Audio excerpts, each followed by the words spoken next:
Bienvenue sur Médias Horreur. Ici, nous explorons les recoins les plus sombres de l'horreur. Frisson garanti à chaque vidéo. Abonnez-vous pour plonger avec nous dans l'inconnu. Première histoire. Titre : L'écho des cloches gelées. C'était une veille de Noël à Londres, où les rues étroites scintillaient de lumière festive et les marchés étaient animés par l'effervescence des préparatifs. Mais au cœur de cette joyeuse atmosphère se cachait une histoire sombre qui hantait les ruelles désertes de la ville, le vieil orphelinat. Au bout d'une ruelle peu fréquentée se dressait un orphelinat abandonné depuis des décennies. Les vitres brisées reflétaient la lueur intermittente des lumières de Noël, créant une atmosphère lugubre. On racontait que l'orphelinat avait été le théâtre d'un événement tragique au cours d'un Noël passé. La légende du petit Timmy. La légende parlait d'un enfant orphelin du nom de Timmy qui avait disparu mystérieusement pendant la nuit de Noël. Les autres enfants prétendaient avoir entendu des chuchotements dans les couloirs et le son de cloches lointaines. Certains affirmaient même avoir vu l'ombre d'une silhouette encapuchonnée à la fenêtre. La nuit de retour. Des décennies plus tard, un groupe d'amis curieux décida d'explorer l'orphelinat abandonné pendant la nuit de Noël. Ils étaient attirés par la légende du petit Timmy, pensant qu'ils pourraient élucider le mystère qui enveloppait l'endroit. Ils entrèrent dans l'orphelinat avec des lampes de poche tremblotantes, laissant derrière eux le vacarme joyeux de la ville illuminé par les décorations. L'intérieur était froid, poussiéreux, et le parfum âcre de l'abandon imprégnait chaque pièce. Les cloches fantômes. Alors qu'ils avançaient dans le couloir principal, les amis commencèrent à entendre des bruits étranges.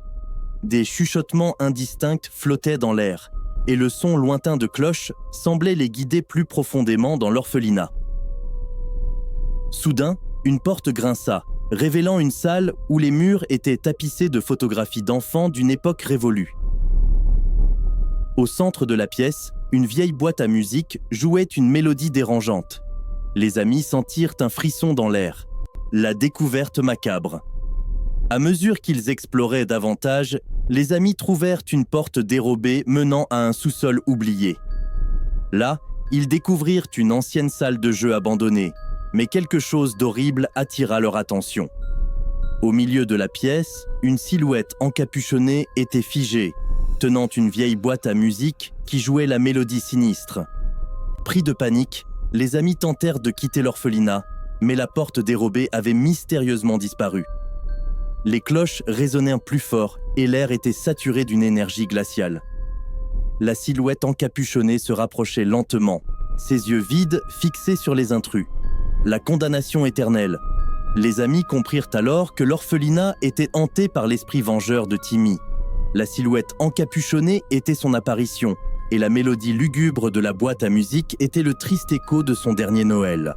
Ils tentèrent de crier à l'aide, mais leur voix semblait étouffée par l'atmosphère éthérée. La silhouette encapuchonnée tendit la main, et soudain, ils furent enveloppés par l'obscurité. Depuis cette nuit-là, on dit que les cloches de l'orphelinat résonnent chaque veille de Noël, portant l'écho glacial de l'histoire macabre de Timmy. Les ruelles désertes de Londres conservent le souvenir de cette nuit où l'innocence perdue cria à travers le temps, transformant l'orphelinat en un lieu maudit où les cloches gelées sonnent pour l'éternité. Deuxième histoire. Titre : La malédiction de Frozen Close. Histoire fictive.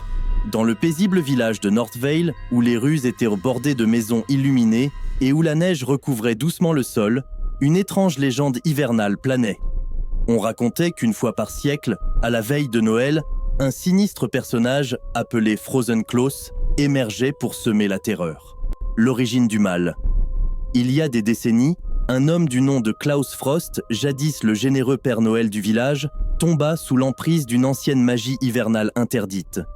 Consumé par la soif de pouvoir, il succomba à l'obscurité et se transforma en Frozen Close, un être maléfique qui détestait la chaleur et la joie des fêtes. La nuit éternelle. Le village de North Vale, qui avait autrefois célébré Noël avec une ferveur inégalée, se retrouva plongé dans une nuit éternelle chaque fois que Frozen Close émergeait. Les étoiles semblaient en disparaître, laissant place à une obscurité glaciale qui engloutissait tout. La malédiction hivernale, le maléfice de Frozen Close, était redoutable. Il avait la capacité de figer le temps piégeant le village dans un éternel hiver sans fin. Les rivières gelaient, les arbres perdèrent leurs feuilles, et les rires joyeux des enfants se transformaient en échos de désespoir. La chasse aux âmes, chaque veille de Noël, Frozen Klaus sortait de sa cachette sombre, portant un manteau de glace et une barbe enneigée. Armé de son sceptre gelé, il se lançait dans une chasse impitoyable pour capturer les âmes des villageois. Ceux qui étaient touchés par son souffle glacial étaient condamnés à errer comme des spectres dans son royaume de glace éternelle.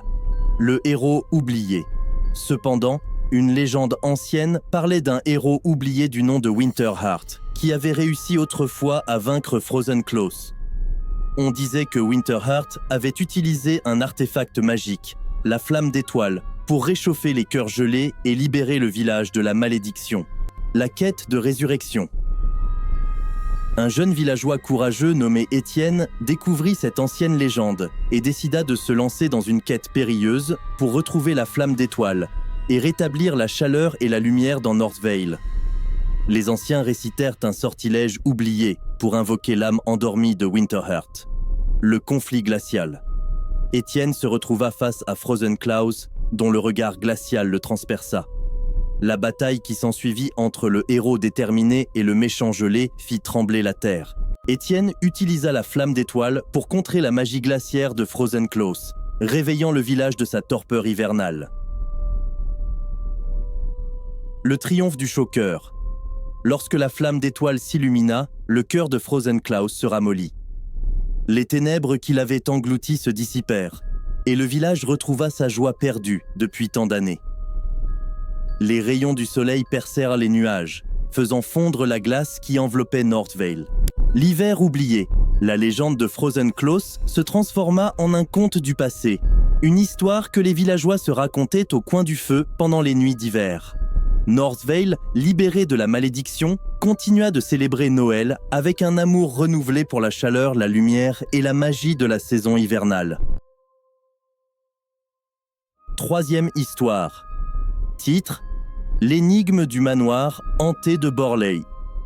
Au cœur de l'Essex, en Angleterre, se dresse le mystérieux manoir de Borley, qui a été le théâtre d'une série d'événements paranormaux notables au cours des années 1900. Cette histoire, souvent qualifiée de plus grande énigme hantée d'Angleterre, débute au début du XXe siècle. Le début des phénomènes paranormaux. En 1900, le pasteur Henry Dawson, Ellis Bull et sa famille emménagèrent au manoir de Borley pour prendre en charge la paroisse. Rapidement, des phénomènes étranges commencèrent à se produire. Des bruits inexplicables, des apparitions fantomatiques et des objets qui se déplaçaient tout seuls. Le fantôme de la nonne, la légende prétendait que le manoir était construit sur les ruines d'un monastère et une nonne nommée Marie de Waldegrave hantait les lieux. Harry Price, l'enquêteur paranormal. En 1927, le manoir attira l'attention d'Harry Price, un célèbre enquêteur paranormal de l'époque. Il décida de mener des enquêtes approfondies pour démêler le mystère de Borley. Ses investigations révélèrent des phénomènes tels que des objets volants, des cloches sonnant sans raison et des messages mystérieux. La nonne grise. Une des observations les plus notables fut celle de la nonne grise, une silhouette fantomatique aperçue à plusieurs reprises dans les fenêtres du manoir. Les témoins décrivaient une figure voilée, tenant une lampe à la main, regardant silencieusement vers l'extérieur. Incendie et destruction. En 1937, un incendie dévastateur frappa le manoir, détruisant une grande partie de la structure. Certains considèrent cet événement comme une manifestation ultime des forces surnaturelles qui régnaient sur Borley. Le manoir fut partiellement reconstruit, mais l'énigme persista. La fin de Borley, en 1944, le dernier occupant du manoir, le révérend A.C. Henning, quitta les lieux. Le manoir fut finalement démoli en 1945. Cependant, les histoires de Borley persistent et le site est encore considéré comme hanté. Harry Price lui-même, bien qu'ayant apporté une certaine notoriété au manoir, fut critiqué pour ses méthodes d'enquête. La légende continue. La légende du manoir de Borley demeure une énigme non résolue de l'histoire paranormale. Les phénomènes mystérieux qui ont hanté ce manoir au cours des années 1900 ont alimenté l'imagination de nombreuses générations, laissant derrière eux une aura d'intrigue et de mystère. 5e histoire. Titre: Les rugissements de l'ombre féline.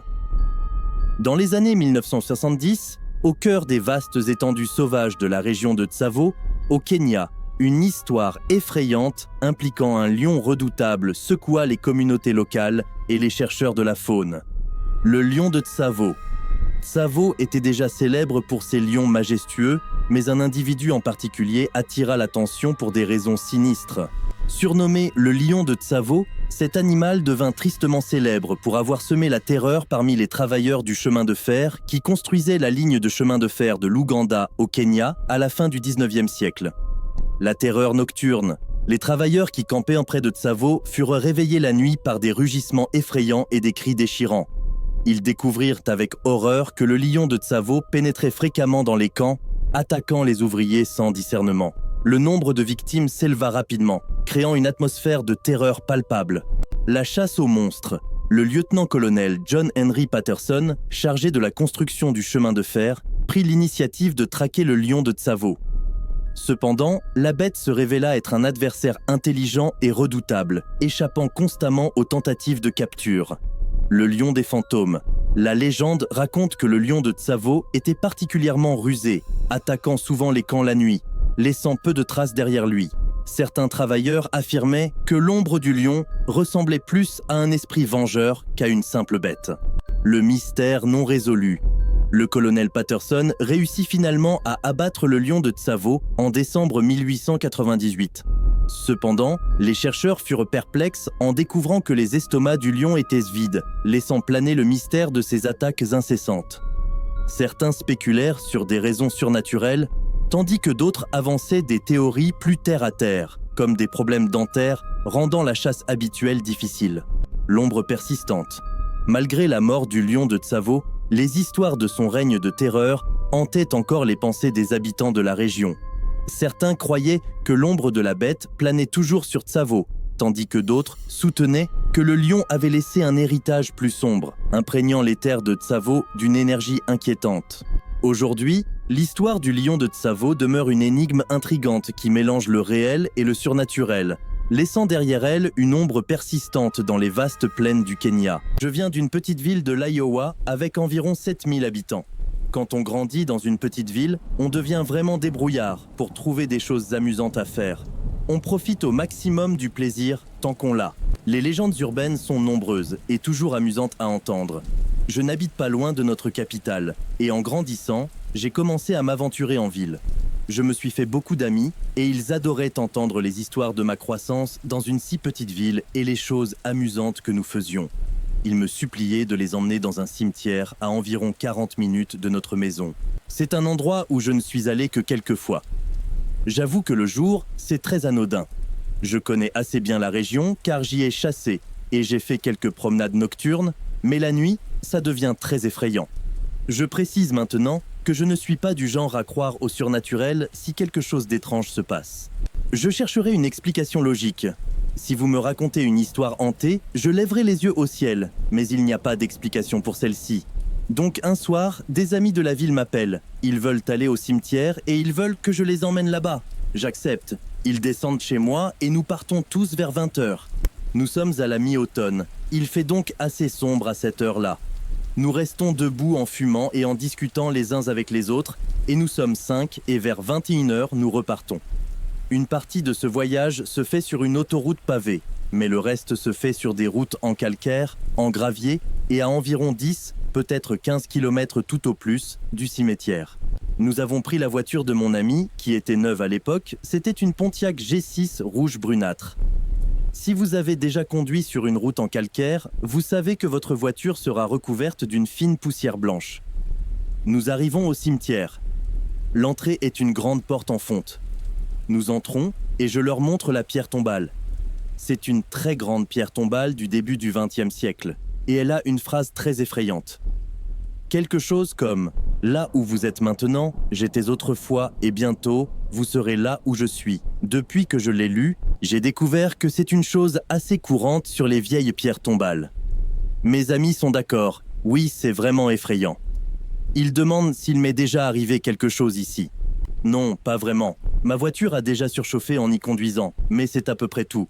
Maintenant, cette pierre tombale est située dans les dernières rangées, face à l'ouest et au sud. À environ 45 mètres se trouve toute une rangée de petites tombes pour enfants, juste assez grandes pour y inscrire des noms sur les pierres tombales qui étaient aussi assez petites. Eh bien, la légende urbaine dit que si vous courez entre ces tombes en zigzag, vous allez mourir. Mon ami commence à se moquer en disant que c'est la chose la plus stupide qu'il ait jamais entendue. Il crie qu'il n'a pas peur de stupides bébés morts. J'ai dit « je ne sais pas mec, j'ai toujours entendu dire que chaque fois que quelqu'un le faisait, il était mort une semaine plus tard. Il me dit que je suis idiot. Il commence à courir à travers eux et va à mi-chemin et dit qu'il se fiche de la prétendue malédiction, mais il ne termine pas toute la course et revient en marchant. Nous avons plaisanté avec lui et lui avons demandé s'il avait trop peur de le faire. Et il a dit « ouais, j'ai été effrayé à mi-chemin. » Nous sommes retournés à l'entrée, avons fumé quelques cigarettes, avons parlé quelques minutes et j'étais prêt à partir. Je n'avais pas dîné et j'avais faim. Il était environ 23 heures et nous sommes retournés dans la ville où je vis. Au sud de la ville, il y a un McDonald's. J'entre et nous allons dîner. Quand nous quittons la voiture, elle est sous un réverbère et la voiture est bien éclairée. Quand nous arrivons à la voiture, un ami remarque qu'il y a de petites empreintes de mains partout sur la voiture, pas moins de 20. Elles étaient de la taille d'un enfant de 2 ans, mais elles n'étaient pas toutes de la même taille, mais toutes étaient très petites. Elles étaient sur le coffre, sur le toit. Vous pouviez les voir car elles étaient dessinées dans la poussière de la route. Un gravier. Je me souviens avoir regardé de très près et vous pouviez voir des empreintes digitales dans la poussière blanche mettant en évidence chaque pli. Et c'est la chose la plus étrange que j'ai jamais vue. Il n'y a aucune explication. Si elles étaient là avant que nous sortions, elles auraient été recouvertes par la poussière. Nous n'arrivions pas à comprendre comment un enfant aurait pu monter sur cette voiture. Il n'y avait pas d'enfant là où habitait le propriétaire de la voiture, rien. Nous avons essayé de trouver une explication raisonnable à leur présence, mais rien n'avait de sens. J'ai dit à mon ami qui avait couru entre les tombes de faire attention. À ce jour, s'il en parle avec lui, il n'entendra pas un mot et quittera la pièce ou se mettra en colère contre vous d'en avoir parlé et nous approchons des 20 ans depuis que cela s'est produit. Ma sœur et moi avons vécu une expérience que nous n'oublierons jamais. Quand j'avais environ 7 ans et elle 9 ans, notre famille a emménagé dans une maison qui était à côté d'un énorme cimetière. Je parle de milliers et de milliers de corps enterrés ici, ainsi qu'un mausolée qui en contenait probablement une centaine. Vous ne pouviez pas voir notre maison de la route car elle était cachée par les arbres. Mais notre allée était longue et lorsque vous remontiez notre allée, vous liriez littéralement des pierres tombales. C'était pratique pour ma famille à l'époque parce que mon père travaillait dans ce cimetière en tant que fossoyeur. En tant que jeunes enfants, ma sœur et moi n'avions pas peur de cette maison ni du cimetière. Nous n'avions vraiment jamais été exposés à l'idée de choses paranormales. Nous passions en fait beaucoup de temps à nous promener dans le cimetière et près de la fontaine qui s'y trouvait.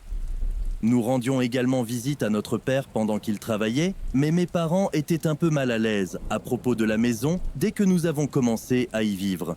Je me souviens qu'il mentionnait qu'il y avait des trous dans les coins de la pièce, comme si le propriétaire précédent avait des caméras dans la maison, mais en tant qu'enfant, nous ne comprenions pas vraiment pourquoi ce serait étrange. La mère de ma mère vivait avec nous à l'époque. Nous l'appelions Nanny.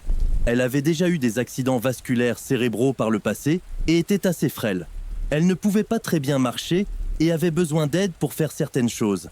Elle était simplement très faible, mais à ce moment-là, son esprit était toujours vif. La chambre de ma nanny et la chambre de ma sœur étaient reliées par une salle de bain, chaque chambre ayant une porte donnant sur la salle de bain.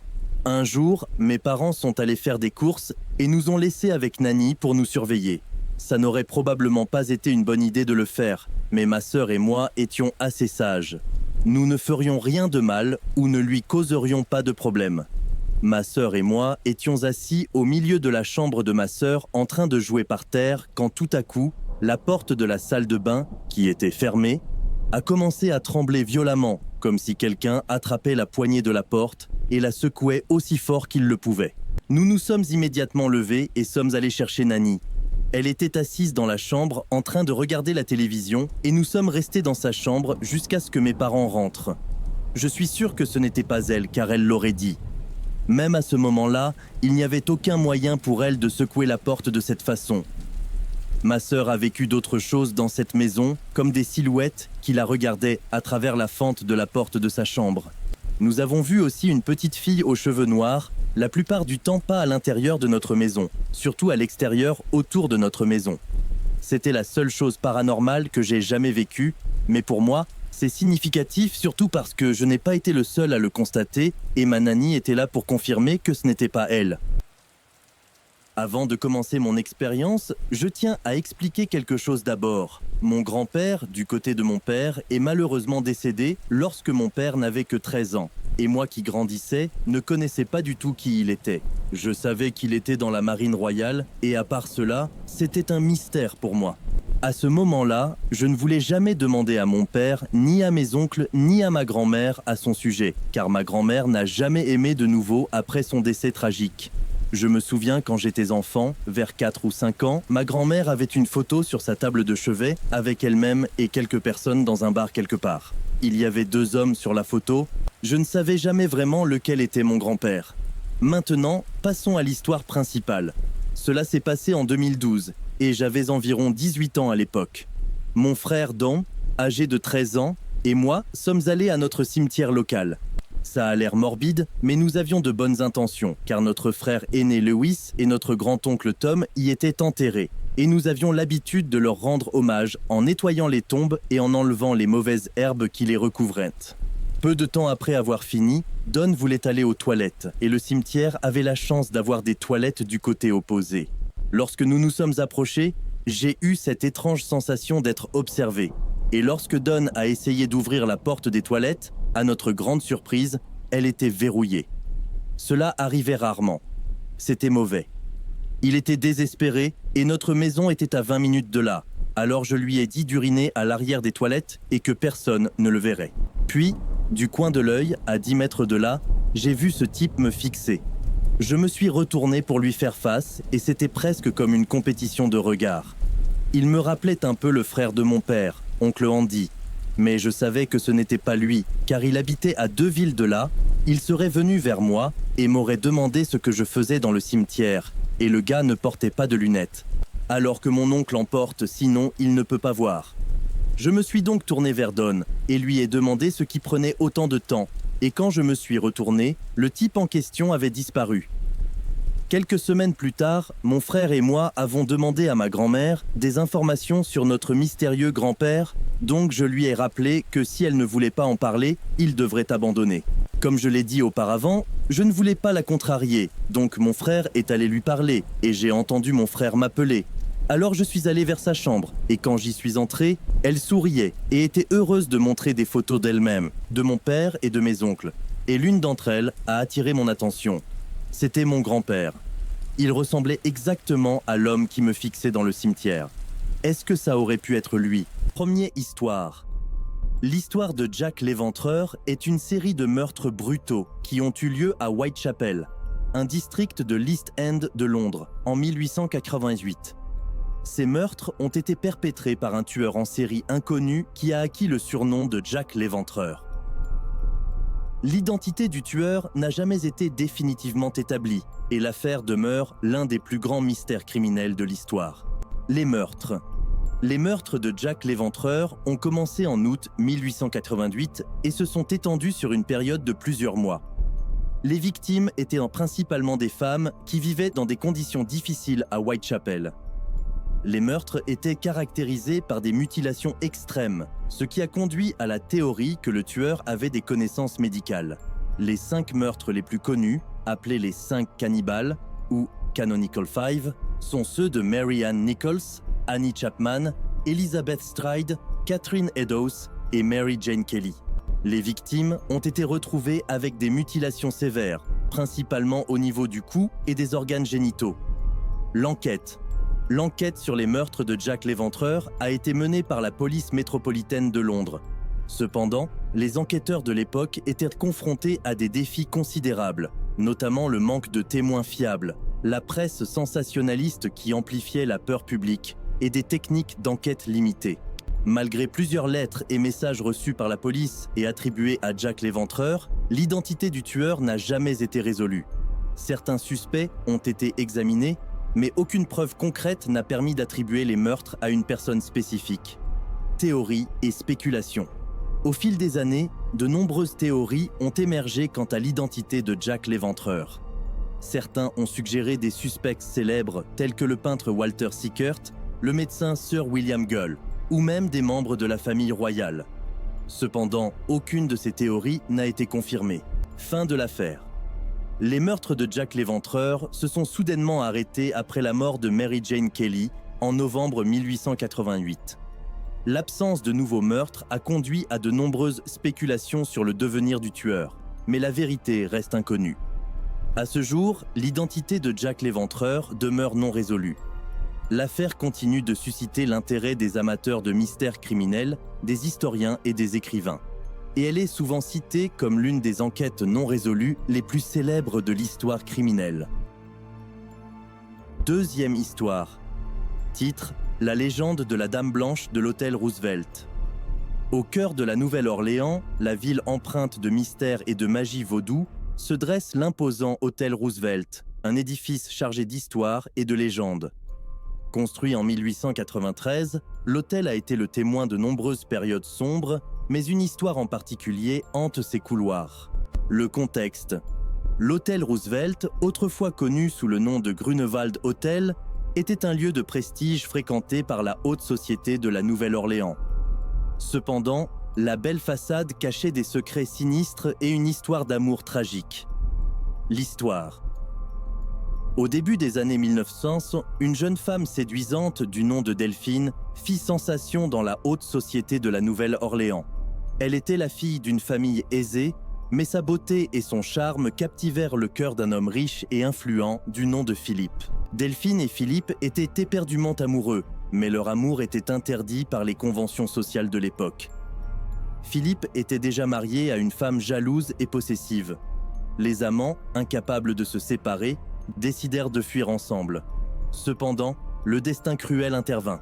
La veille de leur fuite, Delphine fut retrouvée morte dans sa chambre d'hôtel, son corps gisant dans une robe de mariée ensanglantée. Philippe, anéanti par le chagrin, se suicida en sautant du balcon de la chambre.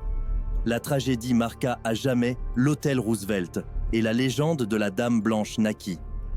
On raconte que l'esprit de Delphine hante les couloirs de l'hôtel, cherchant éternellement son amant perdu. Les rencontres surnaturelles, les visiteurs de l'hôtel Roosevelt ont rapporté des expériences surnaturelles troublantes. Certains ont entendu des pleurs déchirants dans les couloirs. D'autres ont vu une silhouette élégante en robe de mariée disparaître dans l'obscurité.